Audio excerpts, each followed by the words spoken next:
이건 지극히 제 개인의 어떤 소견인데, 교회에서 가장 그 막강한 힘을 가지고 있는 곳이 어딘지 아십니까? 모든 힘이 함축되어 있는 장소 어딘 것 같습니까? 성전, 뭐 당회? 당회는 아마 이 힘이 제일 분산된 것 같습니다. 힘이 제일 막강하게 모여 있는 거. 맞습니다. 아멘. 주방의 힘이 가장 세다고 저는 생각합니다. 그렇지 않나요? 그죠? 모든 곳이 모여 있는 그곳. 누구도 넘볼 수 없는 그 주방의 힘. 권사님과 집사님. 거기에는 남자 집사님, 남자 권사님은 그냥 식기 닦는 정도밖에 안 됩니다. 얼마나 힘이 막강하면, 이 주방의 힘이 얼마나 막강하면 거기 나오는 대화들이 우리 교회의 모든 것이 이슈가 될 때 참 많습니다. 맞습니다. 오늘이 국수냐 아니면 밥이냐, 이런 갈등도 우리는 늘 우리 삶의 이슈가 됩니다. 그죠? 여러분 한번 주일 예배를 드리다 보면 주방에서 올라오는 그 향기로운 그 냄새, 예배를 드리다가 갑자기 내려가고 싶은 충동이 생기지 않습니까? 말씀에 은혜 받은 것에 대하여 이야기는 나누지 않는데 오늘 어떤 국이냐, 어떤 국수냐, 국수가 퍼졌냐 아니면 국이 맛이 없느냐, 이런 이야기가 우리 삶의 굉장히 중심이 될 때가 많습니다. 맞습니다. 아멘. 이 주방의 힘이 굉장히 저는 강하다 생각합니다. 우리 군대에서 이제 갔다 오신 분들 아시겠지만 작전엔 실패해도 배식엔 실패하면 안 된다. 뭐 이런 이야기까지 하는 거 보면 우리 삶이 참 먹고 사는 것이 굉장히 중심이 되는 것 같습니다. 그런데 이것은 저는 부정할 수 없는 것이고 참 필요한 것이라고 생각합니다. 왜냐하면 신구약을 한번 말씀을 보면 먹는 이야기 참 많이 나옵니다. 구약의 출애굽의 이야기할 때도 먹는 이야기, 만나의 매출하기, 그리고 유월절 이야기도 먹는 이야기.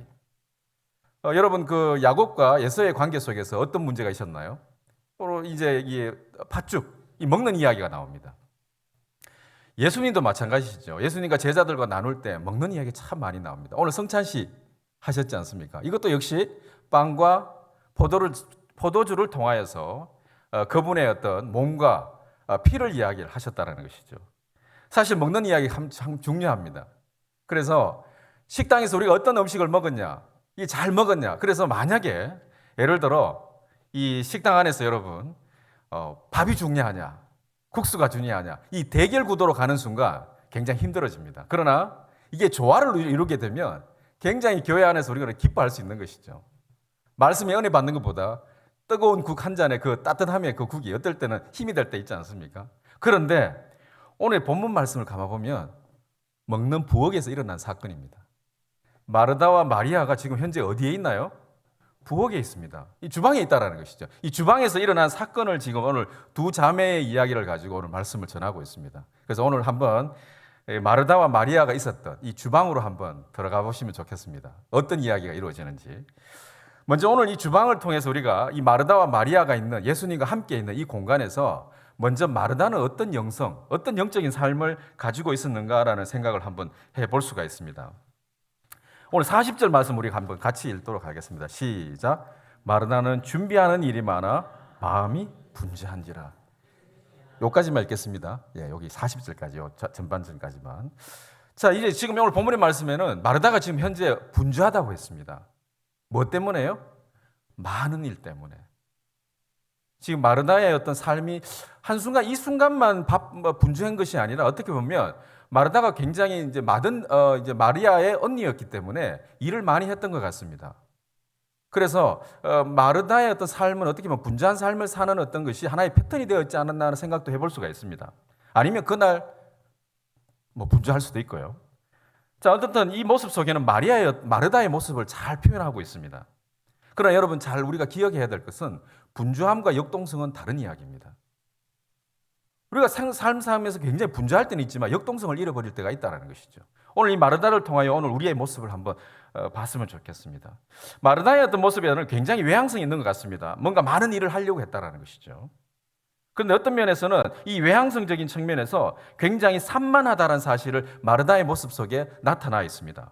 그리고 자기 통제력이 굉장히 저하되어 있는 것을 볼 수가 있습니다. 오늘 본문을 보면서 우리가 한번 보겠습니다. 40절 우리가 한번 같이 읽어보겠습니다. 시작. 예수께 나아가 이르되 주여 내 동생이 나 혼자 일하게 두는 것을 생각하지 아니하시나이까? 그를 명하사 나를 도와주라 하소서. 오늘 이 본문을 계속 한번 띄워놓고 한번 보시도록 하겠습니다. 지금 마르다는 지금 누구한테 이야기하고 있습니까?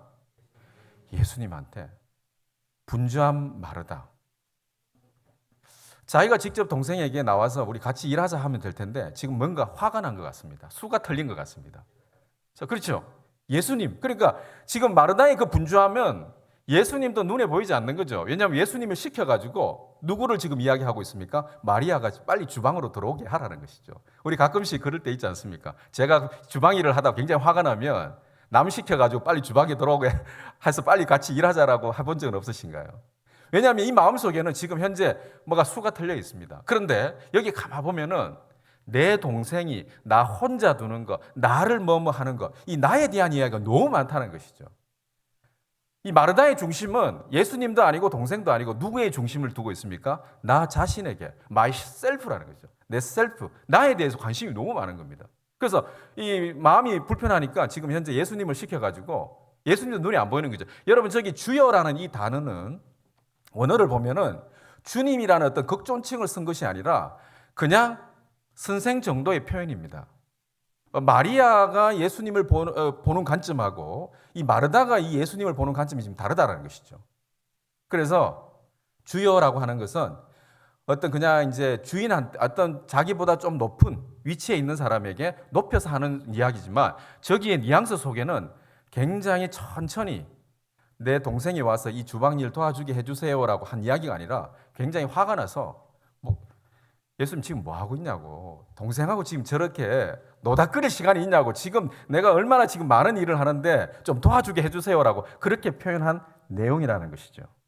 자, 그런데 굉장히 자기중심적이고 또 자기에게 몰입되어 있는 이 마르다에 대하여 예수님은 어떻게 보고 계시는지 한번 보시겠습니다. 우리 41절 말씀 같이 한번 읽어보겠습니다. 시작. 주께서 대답하여 이르시되 마르다야 마르다야 내가 많은 일로 염려하고 근심하나. 예수님께서 마르다를 본 모습은 뭐냐면 염려하고 근심하는 것. 뭐 때문에요? 많은 일 하는 것.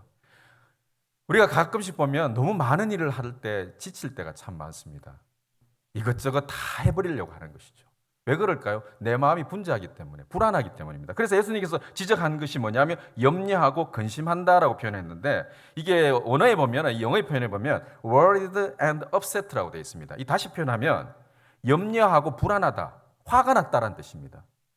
불안과 불만이 여기에 함축되어 있는 모습을 봅니다. 왜? 많은 일 때문에. 지금 마르다는 굉장한 많은 일 때문에 화가 나 있고 불안해하고 불만족스러운 어떤 마음을 잘 표현하고 있습니다. 예수님께서는 지금 마르다에게 네 동생처럼 좀 말씀 좀 읽으라고 이야기한 것이 아닙니다. 뭐라고 이야기했나요? 그 답변을 보시면 좋습니다. 한번 제가 먼저 우리 불안과 불만에 대한 이야기에 대해서 누가 이런 책을 하나 쓰는 것을 봤습니다. 한번 책에 보면 이런 제목이 있습니다. 걱정하지 마라. 90%는 일어나지 않는다. 그런데 어떤 여류 작가가, 미국의 여류 작가가 적었는 것 같은데 여기에 솔루션을 이제 몇 가지가 있는데 31가지가 있는데 거기서 제가 두 번째, 세 번째, 네 번째를 한번 가져놔 봤습니다.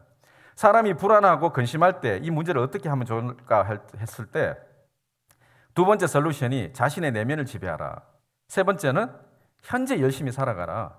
네 번째는 인정받으려고 하지 말고 평정심을 자신을 사랑하라 이렇게 표현을 했습니다. 그런데 알고 보면 성경이 다 이런 말씀을 하고 있는 거예요. 우리가 성경을 깊이 묵상하다 보면 다 저렇게 이 말씀을 하고 있습니다. 모든 그 근원의 말씀이 모든 이런 어떤 세상적으로 표현되어 있는 말씀의 근원이 다 성경의 지혜에서 나온 것이죠. 그런데 사실 마르다의 모습 속에는 너무 분주하고 정신이 없었다는 것이죠. 그러다 보니까 불안하고 불만족스러움이 자기 안에 있었다는 사실을 이야기합니다.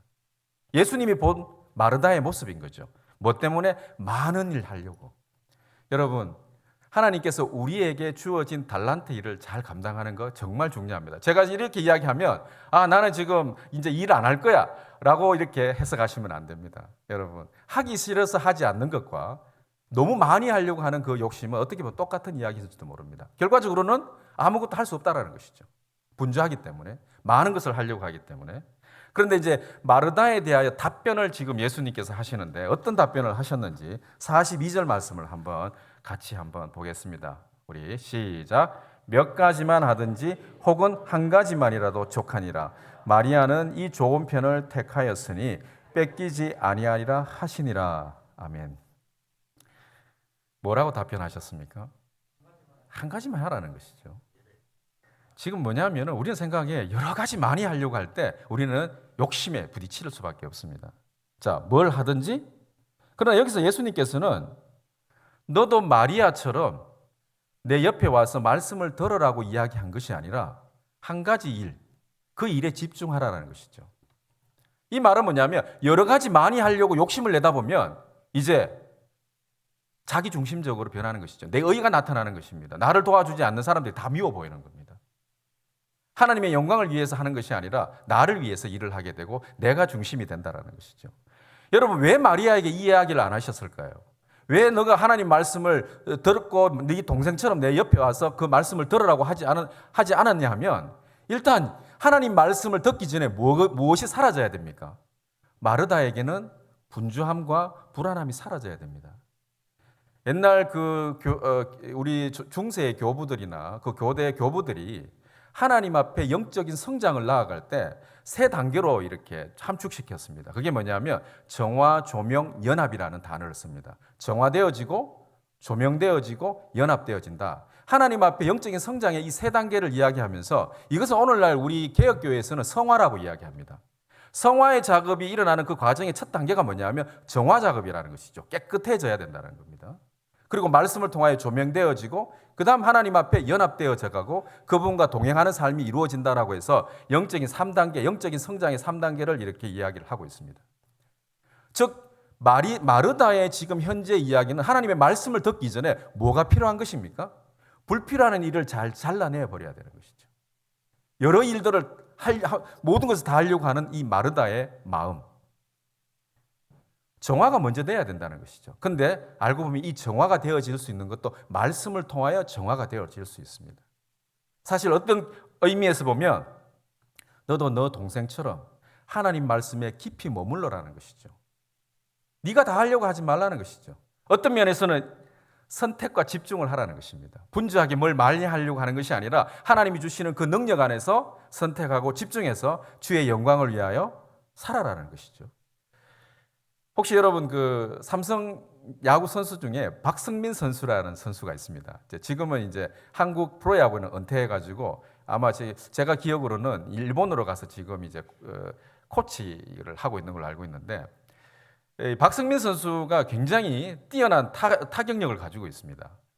삼성에 있다가 이제 NC 다이노소스로 이제 넘어갔는데 왜 이 사람을 굉장히 이제 그 프로야구에서 또 이제 뉴스에서 스포츠 뉴스에서 이제 스포트라이트를 받았냐면 특히 만루에 삼성이 거의 질 때 역전을 잘 했던 선수였습니다.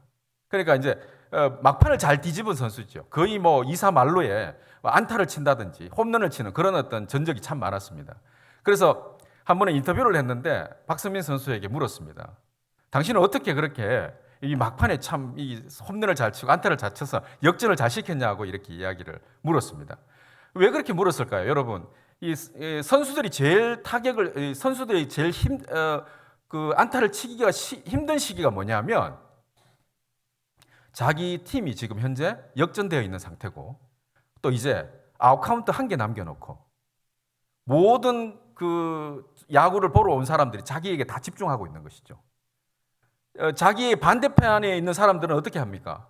부디 공을 못 치기를 기다릴 거고 또 삼성 팀들은 이 박승민 선수는 언젠가는 공을 칠 거야라는 그 기대감 때문에 불안하다는 것이죠. 그러니까 관중들을 보면은 자기가 공을 칠 수가 없대요. 그래서 자기가 꼭 그때마다 마음을 먹는 건 뭐냐면 공에다가 집중을 한답니다.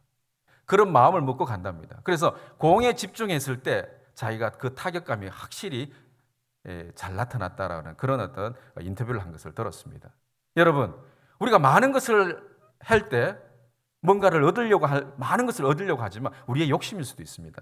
여러분, 여러분 잘 아는 다윗도 물돌매를 가지고 누굴 죽였습니까? 그렇죠.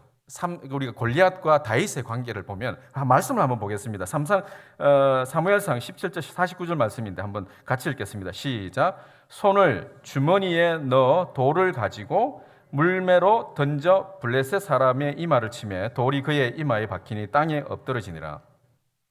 이 표현을 보면 여러분 생각하기에 그 주머니 안에 있는 돌 하나 꺼내 가지고 이렇게 돌을 던진 것처럼 생각하지만 사실 그런 의미가 아닙니다.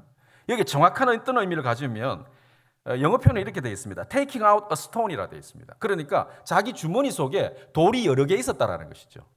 그 중에 몇 개를 꺼낸 겁니까? 딱 하나만 꺼냈습니다. 만약에 그의 주머니 속에 한 10개의 돌을 가지고 다 던졌다고 생각해 보십시오. 골리앗이 죽었을까요? 살았을까요? 살 가능성이 크겠죠. 왜? 분산되어 버리니까. 여러분, 우리가 모든 걸 다 사용할 수가 없습니다. 하나님이 주신 나에게 달란트가 딱 하나가 있을 수도 있습니다. 그것이 만약에 그 화력을 내면 힘이 대단하다는 것이죠. 그걸 우리가 찾아야 된다는 것입니다.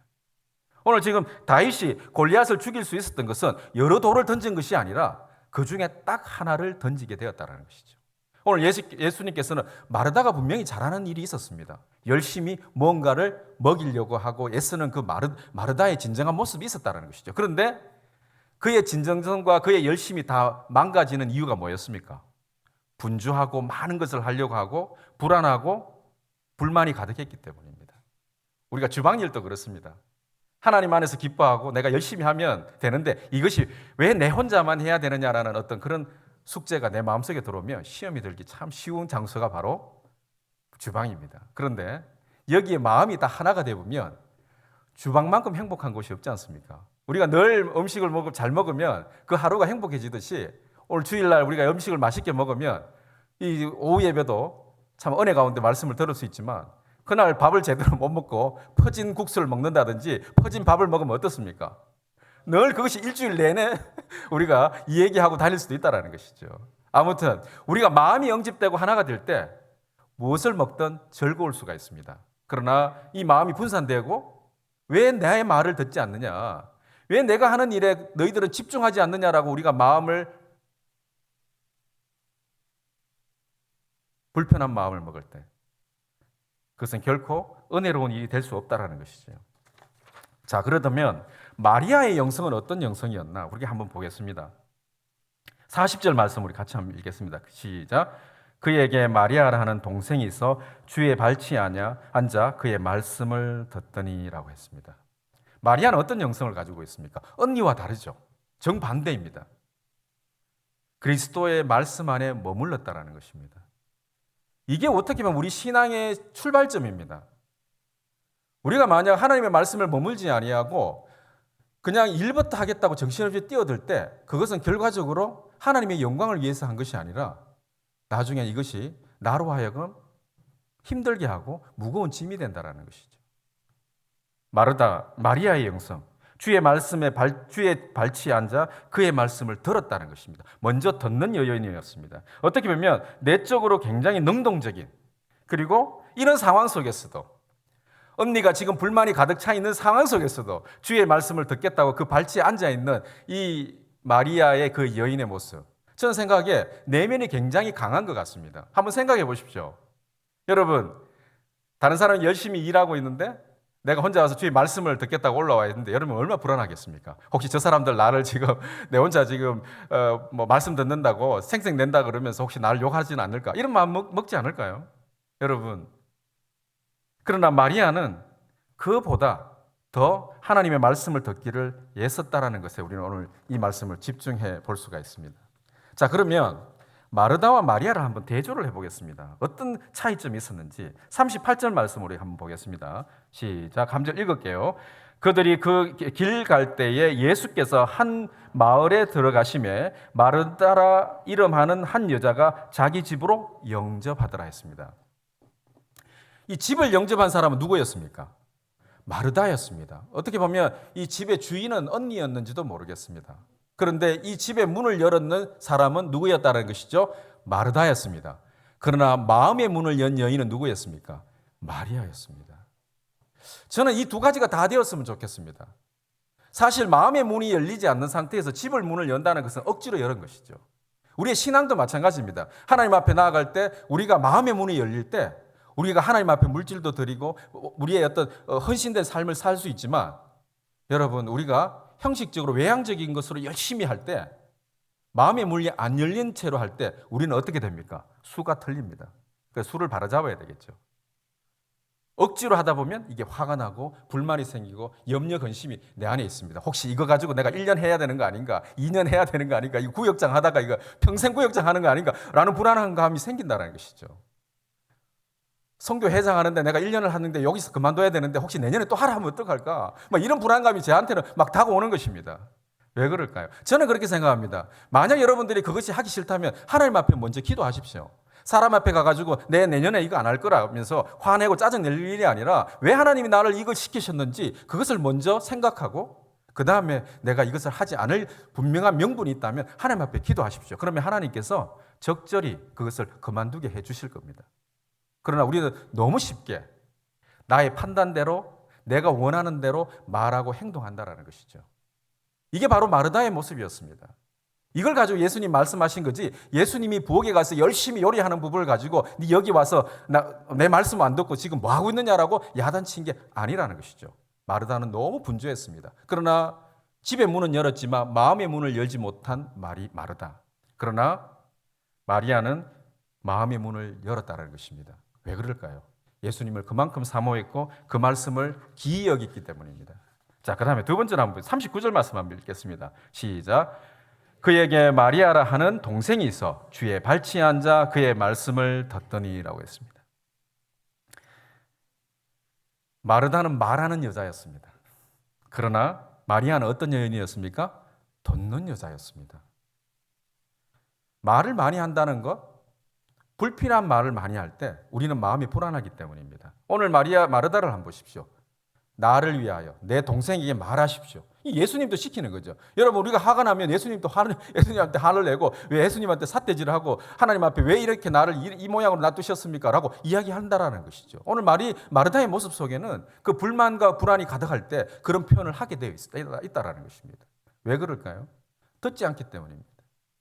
마리아는 주의 말씀을 들었지만 마리아는 주의 말씀을 듣지 않았다는 것입니다. 먼저 우리는 듣는 자입니다. 우리가 기도할 때 보통 우리는 기도하면 내 이야기를 많이 하는 것이 기도라고 생각하지만 사실 어떤 면에서는 듣는 것이 기도입니다. 누구의 말씀을 듣는 건가요? 하나님의 말씀을 듣는 것이죠. 우리가 들을 때 분명히 놀라운 힘이 일어나고 역동성이 일어난 것입니다. 출발점이 어딘지 우리는 분명히 해야 된다는 것이죠.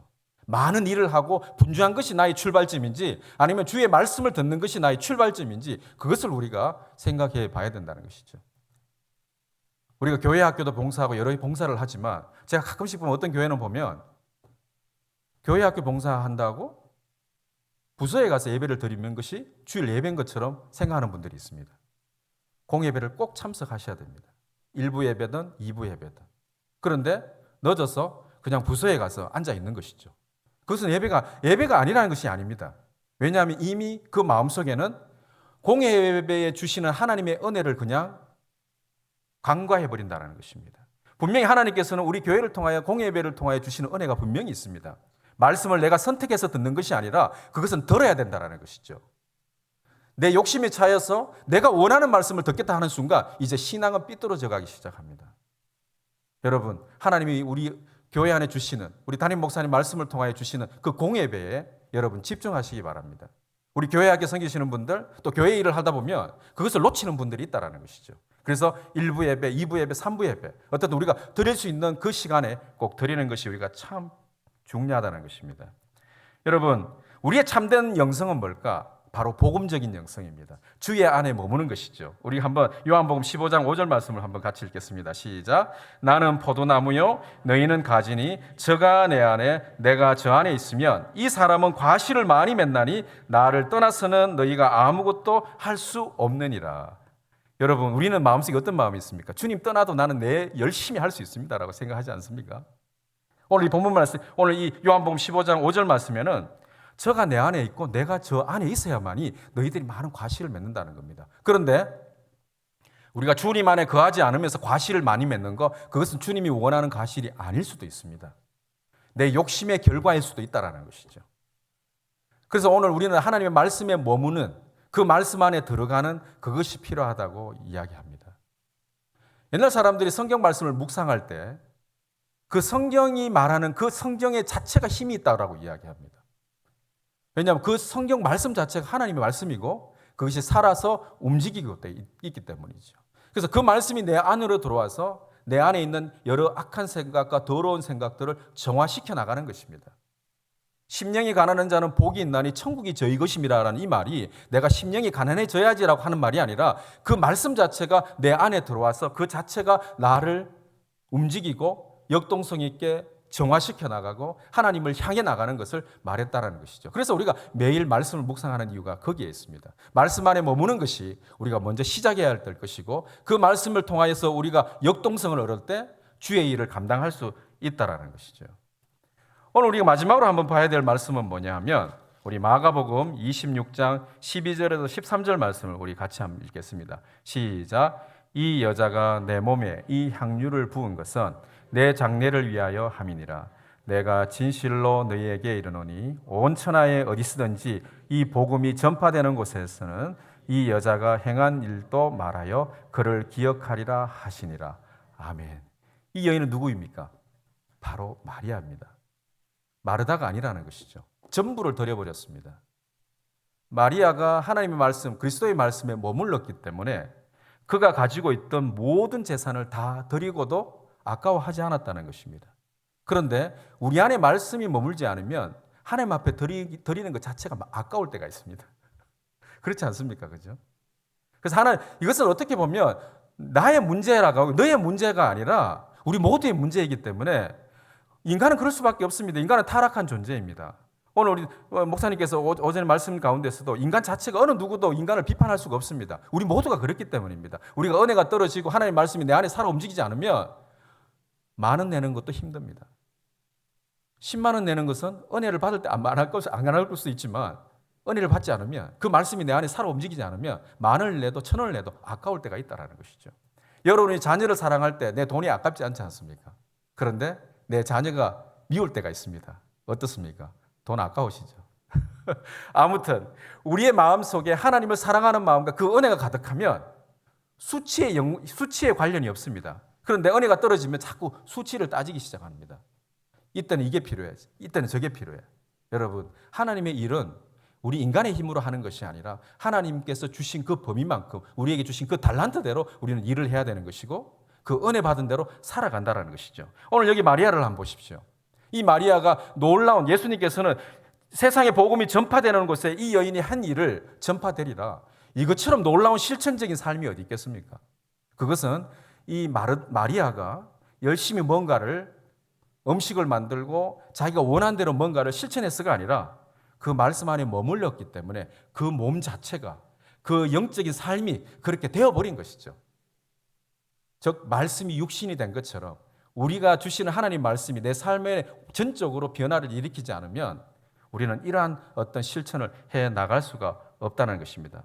말씀이 없는 헌신, 자칫 잘못하면 나의 의가 될 수가 있습니다. 내 중심이 된다는 것이죠. 이것은 특별히 저 사람의 이야기가 아니라 제 자신의 이야기일 수도 있습니다. 그래서 여러분, 우리가 하나님의 말씀에 머무는 것, 저는 이 두 여인의 영성, 마르다의 영성과 마리아의 영성, 저는 두 가지 다 필요하다고 생각합니다. 단지 마르다가 분주하고 불안과 근심에 빠져 있지 않는, 열심히 예수님을 대접하려고 했던 그 순수한 마음, 그 문을 열어서 예수님을 영접하여 맛있는 음식을 대접해야 되겠다는 그 영성, 그 첫 번째 마음만 가지고 있다면 저는 마리아와 마리다의 영성이 우리 두 가지 다 영성을 가져야 된다는 것이죠. 마음의 문도 열고 집의 문도 여는 그런 영성을 우리에게 이야기하고 계신다는 것입니다. 우리는 어떻게 보면 내가 마리아야, 내가 마르다야가 아니라 우리 안에 두 가지 마음이 다 있습니다. 어떨 때는 마리아 같은 마음도 있고 어떨 때는 마르다와 같은 마음이 있다는 것이죠. 그러나 하나님 앞에 우리가 나아갈 때에 마르다와 마리아의 이 두 영성이 정말 살아 숨쉴 수 있도록 기도하시고 말씀 안에 먼저 머무는 여러분들이 되시기를 주님의 이름으로 축원합니다. 잠시 기도하겠습니다.